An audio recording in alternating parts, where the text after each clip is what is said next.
All right, everyone, welcome to the Drunken Zombies Podcast. I'm Adrian, and I am so stoked to be kicking off this brand new show with you. I'm Julia, and I'm excited to be here too. We're both total zombie fanatics, and we thought, what better way to celebrate our love for the undead than by creating a podcast where we can, unpack these awesome bite-sized zombie stories with all of you. Totally. We're all about delivering these tales in a way that's both fun and scary, A perfect blend of that masterful storytelling and those classic zombie tropes we all love. Yeah, so get ready for daily doses of brains, mayhem, and of course, a bit of humor along the way. Because, hey, who says a zombie apocalypse can't be entertaining? Exactly. Now, for our very first story, we're going into a world where the daily grind takes a terrifying turn. Think The Walking Dead meets Office Space. It's a story that really flips the script on the whole corporate zombie trope, and we're going to break down why it works so well. Okay, so the story throws us right into the heart of a bustling city where a typical office building becomes ground zero for a zombie outbreak. And it's not just any zombies either. These are the coworkers, the bosses, the people these office workers see every day, now transformed into, flesh-eating monsters. Yeah, imagine seeing your old manager shuffling towards you, craving brains instead of TPS reports. Ugh, that definitely adds a whole new level of terror to the morning commute.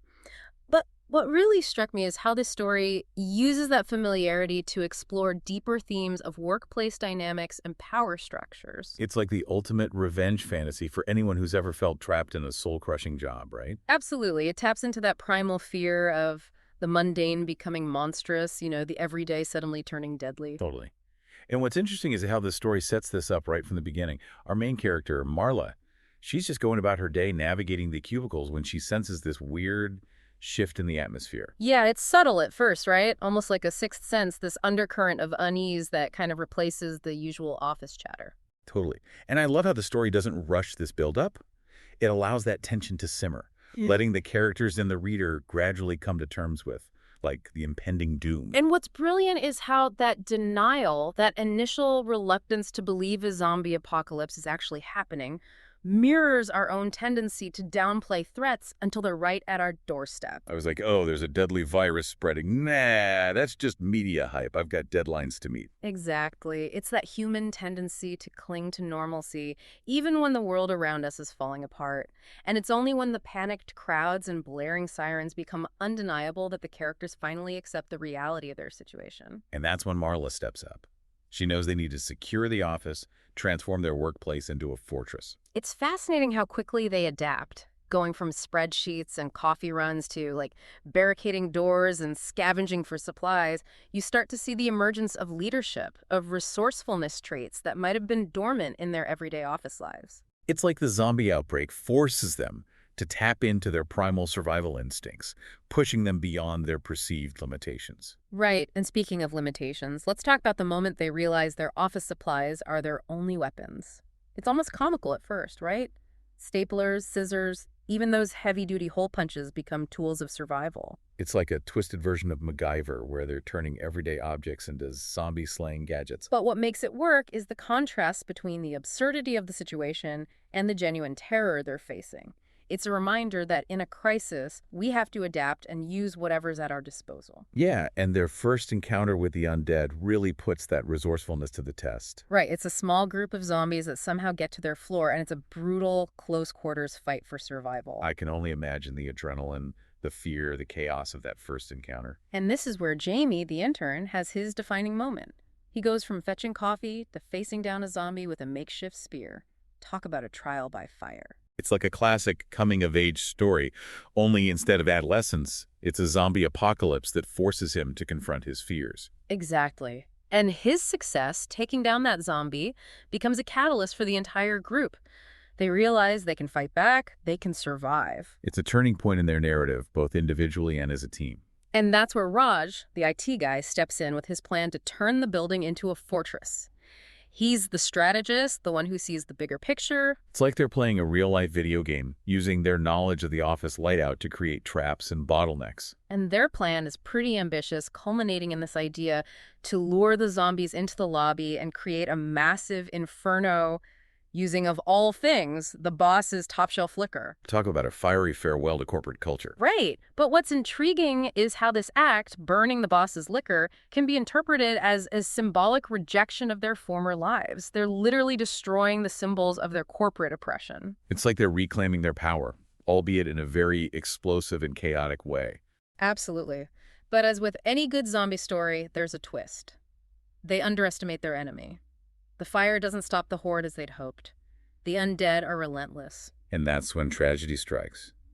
One of their own, Sandra, is cornered and falls victim to the horde, despite their best efforts to save her. It's a heartbreaking moment, a reminder that even with all their ingenuity and bravery, there are real consequences in this world. It shatters their sense of invincibility, forcing them to confront the harsh reality of the situation. And it's in this moment of grief that they realize they can't just react. They have to be proactive, outsmart the zombies, anticipate their moves. They need to up their game. Exactly.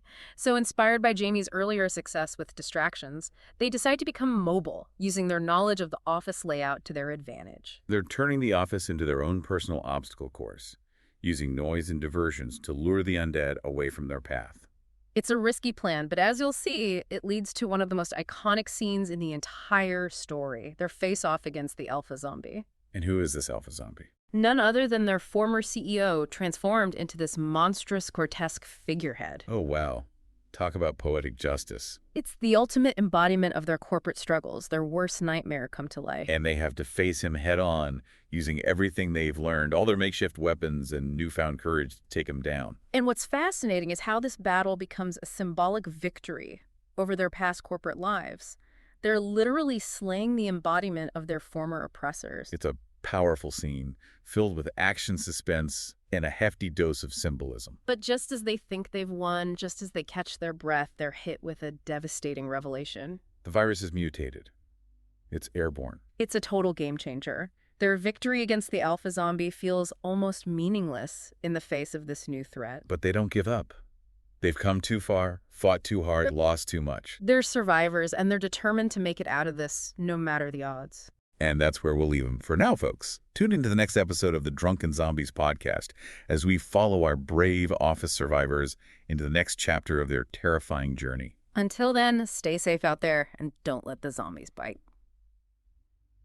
Welcome back to the Drunken Zombies Podcast. When we left off, our intrepid office survivors were in a pretty dire situation. I mean, they may have taken down their zombified CEO, but there's a new threat now. Yeah, the airborne virus. Exactly. They're trapped on the rooftop with a horde of zombies closing in, and now this virus, it doesn't even need to bite them to infect them. Right. It's a reminder that in any good zombie story, like, the danger rarely stays the same, you know? It evolves. It throws new obstacles at our characters and forces them to adapt yet again. So they're stuck between a rock and a hard place, or I guess a horde of flesh-eating monsters and a virus that can infect them just from a sneeze. You got it. And the story does such a good job here of building that suspense. You know, you, as the listener, you know things are about to get even more intense. Okay, but there was that helicopter they spotted, right? Yeah. That has to factor into their escape plan somehow. It does, but you have to think about it. Even if they manage to reach the helicopter, they're still dealing with this airborne virus. It's not like escaping the city means they're totally safe. So it's a false sense of security, that helicopter. I mean, it's hope, sure, but it's also a ticking clock because every second they spend fighting their way to it, they're at risk of getting infected. Right. The helicopter is like this symbol of both hope and danger. It drives the plot forward, but it also really underscores how desperate their situation is. Okay, so let's get back to that rooftop. The helicopter's getting closer. The zombies are closing, and what happens next? Well, remember how the story has been highlighting the importance of teamwork and camaraderie? This is where that theme really comes into play, but in a really heartbreaking way. Okay, you've got my attention. Tell me more. So one of the survivors, someone who has been fighting alongside them since the very beginning, they start coughing. And not just any cough, it's the cough, you know? Oh, no. They're infected. Yeah, it's a total gut punch. The story just does such a good job of building this sense of dread, because you know what that cough means. Like a betrayal, even though it's not their friend's fault. The virus has just infiltrated their safe haven. And think about what this does to the group dynamic. They've already lost so much. They're exhausted. They're terrified. And now they have to face the fact that the virus has been lurking among them this whole time. So what do? Do they try to quarantine their friend? Is there even any way to stop the transformation at this point? They know from their previous experiences that there's no cure. Once the coughing starts, it's only a matter of time before their friend fully turns. Man, that's brutal. They're dealing with the immediate threat of the horde, and now they have to watch one of their own succumb to this terrifying disease. Yeah, it's really a testament to how effective the story is that it can evoke these kinds of emotions in the reader. Yeah. You're feeling their despair, their helplessness. Okay, so they're losing their friend. They're surrounded by zombies. The rescue chopper is still just a distant promise. What happens next? Well, here's where the story takes a really interesting turn. I mean, it would be easy to just let the situation devolve into complete chaos, every man for himself. Right, the survival of the fittest cliche. Exactly. But instead, the story chooses to focus on the power of human connection, even in the face of unimaginable horror. I like where this is going. Tell me more. So the group, they rally around their friend, their infected comrade. They make a pact to protect them for as long as possible to ease their suffering. That's incredible. They're choosing compassion over fear, even in this incredibly dire situation. And their friend, knowing what's about to happen, they make a request, a final act of mercy. They're going to have to put their friend down before they fully turn. It's a heart-wrenching decision, but in the context of the story, it just makes sense. It's about preserving their friend's dignity, preventing them from suffering a gruesome fate. Wow, this story really doesn't pull any punches. Yeah. It forces the characters and the reader to confront these incredibly difficult ethical dilemmas. And that's what makes it so compelling. It's not just mindless zombie action, you know? It's about exploring the complexities of human nature under this extreme pressure. So they say their goodbyes. And they do what needs to be done. The story handles this moment with a surprising amount of grace and sensitivity. It's not gratuitous. It's simply a necessary act of mercy in a world gone mad. I imagine this experience changes them, this loss. Absolutely. They carry their friend's memory with them. Their strength fuels their own will to live. And now, with their hearts heavy but their resolve renewed, they turn their attention back to the approaching helicopter. It's like they've been through this baptism by fire, both literally and figuratively. They've lost their innocence, but they've gained something else, a hardened determination to survive. And as the helicopter touches down on the rooftop, the roar of its rotors competing with the groans of that approaching horde, they know they have one last desperate battle ahead of them. So this is their final stand. Exactly. They've lost so much, faced unimaginable horrors, but they're not giving up. They're going to fight their way to that helicopter, even if it's the last thing they do. Welcome back to the Drunken Zombies Podcast. Okay, so we left our office heroes in a real nail-biter. They're on the rooftop, the helicopter has arrived, but they are totally surrounded. It's the climax of the story and the tension. You can just feel it. They've fought so hard, lost so much, and now they face this final hurdle. But it's got to be more than just a physical challenge at this point, right? They're carrying the weight of their recent loss, that, heart-wrenching decision they had to make. Oh, absolutely. Their friend's sacrifice. It's not just some plot point. It fuels their determination. They have to make it out, not just for themselves, but to honor the memory of everyone they've lost. So paint us a picture. What does this final stand actually look like? Okay, so imagine it. The rooftop is bathed in this red glow from the emergency lights. The wind from the helicopter blades is whipping around them, carrying the stench of decay and the sound of those approaching moans. They're a small group battered, but their eyes are filled with this, fierce resolve. I can practically hear that zombie horde clawing at the rooftop access door. And then it bursts open. This wave of undead surges onto the rooftop, driven by that insatiable hunger. But our heroes, they're ready. They've learned to fight, to adapt, to use whatever they can find as a weapon. This is where all that MacGyvering pays off. Oh, absolutely. Remember Jamie, the intern, the one who used a keyboard as a weapon? Well, in this final confrontation, he pops even that. He jams the keyboard into the elevator control panel and the doors fly open. Wow. A dozen zombies stumble into the shaft, plummeting to their demise. Talk about thinking on your feet. It's like he's graduated from fetching coffee to becoming a zombie-slaying engineer. Right. And then there's Lena, the quiet accountant. She always seems so timid, but now she's wielding that makeshift flamethrower, unleashing this wall of fire that holds back the horde, buying precious time for the others to reach the helicopter. It's amazing how much this experience has transformed everyone.